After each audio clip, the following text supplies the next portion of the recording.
Bank Indonesia kembali melaporkan posisi cadangan devisa pada akhir November 2024. Cadangan devisa Indonesia November 2024 tercatat 150,2 miliar dolar Amerika Serikat.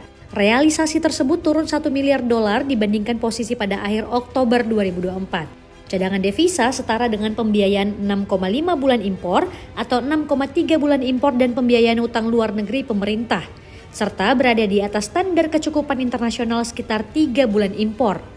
Perkembangan cadangan devisa dipengaruhi oleh pembayaran utang luar negeri pemerintah. BI berpandangan cadangan devisa memadai untuk mendukung ketahanan sektor eksternal. Sementara itu prospek ekspor tetap positif serta neraca transaksi modal dan finansial yang diperkirakan tetap mencatatkan surplus. Sejalan persepsi positif investor terhadap prospek perekonomian nasional dan imbal hasil investasi yang menarik mendukung tetap terjaganya ketahanan eksternal.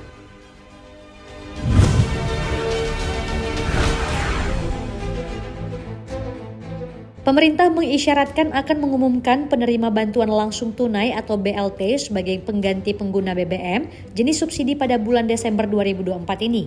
Menteri ESDM Bahlil Lahadalia menyebutkan saat ini pihaknya dengan kementerian dan lembaga terkait tengah mengumpulkan data perihal masyarakat yang berhak menerima BLT subsidi energi. Bahlil menambahkan data tersebut saat ini sedang dikumpulkan oleh Badan Pusat Statistik.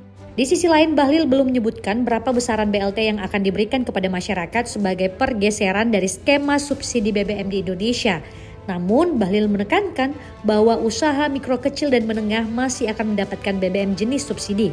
Karena itu, pemerintah tak akan memberikan BLT ke UMKM tersebut.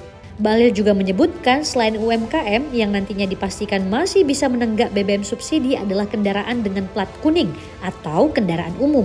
Perihal isu ojek online yang menggunakan plat hitam, menurut Bahlil ojek online masuk ke dalam UMKM, namun plat motornya adalah hitam. Maka itu pihaknya sedang memikirkan cara bagaimana membedakan masyarakat dengan kendaraan plat hitam tersebut.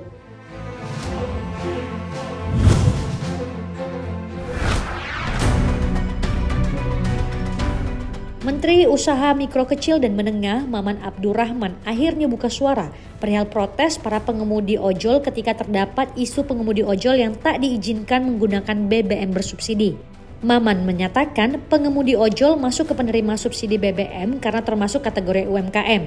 Dia menjelaskan pelaku UMKM tetap masuk ke kriteria penerima subsidi BBM. Pelaku usaha mikro dan kecil tidak dikeluarkan dalam kategori penerima subsidi BBM. Dengan begitu, pengemudi ojol tetap masuk ke dalam penerima subsidi BBM. Maman menambahkan pihaknya akan memanggil aplikator ojek online untuk memverifikasi data pengemudi ojol. Data tersebut akan dikonsolidasikan dengan Pertamina dan terverifikasi di setiap SPBU.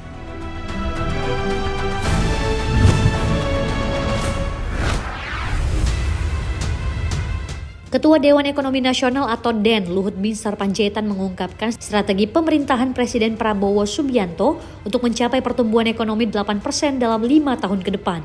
Menurutnya hal itu dapat dilakukan dengan cara menutup kebocoran juga efisiensi. Luhut bicara mengenai solusi kebocoran keuangan negara dengan pemanfaatan e-katalog versi terbaru yang rencananya diluncurkan Januari 2025 mendatang. Bahkan menurut Luhut, pemanfaatan e-katalog dapat mengcover 95% dari belanja APBN.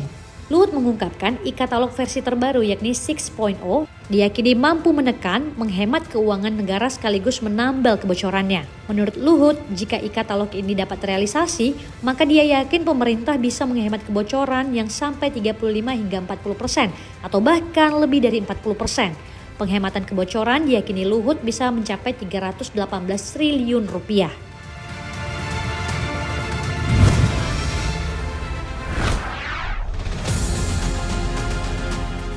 Anak perusahaan McKinsey & Co sepakat membayar lebih dari 122 juta dolar Amerika Serikat atau setara 1,93 triliun rupiah untuk menyelesaikan tuduhan penyuapan terhadap pejabat di 2 perusahaan milik negara Afrika Selatan.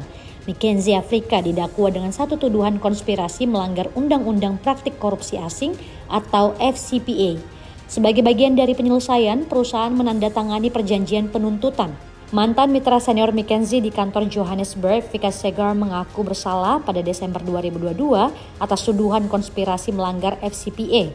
Pengakuannya baru diumumkan pada Kamis 5 Desember 2024. McKinsey menyatakan telah melakukan investigasi terhadap tindakan Segar dan memberhentikannya. Perusahaan juga telah mengembalikan semua biaya kepada perusahaan milik negara dan terus bekerja sama dengan otoritas AS serta Afrika Selatan. Jaksa mengatakan McKinsey Afrika melalui Segar menyuap pejabat Transnet SOC dan Eskom Holdings SOC, dua perusahaan milik negara Afrika Selatan. Sebagai imbalan, perusahaan memperoleh informasi rahasia terkait pemberian kontrak konsultasi antara 2012 hingga 2016.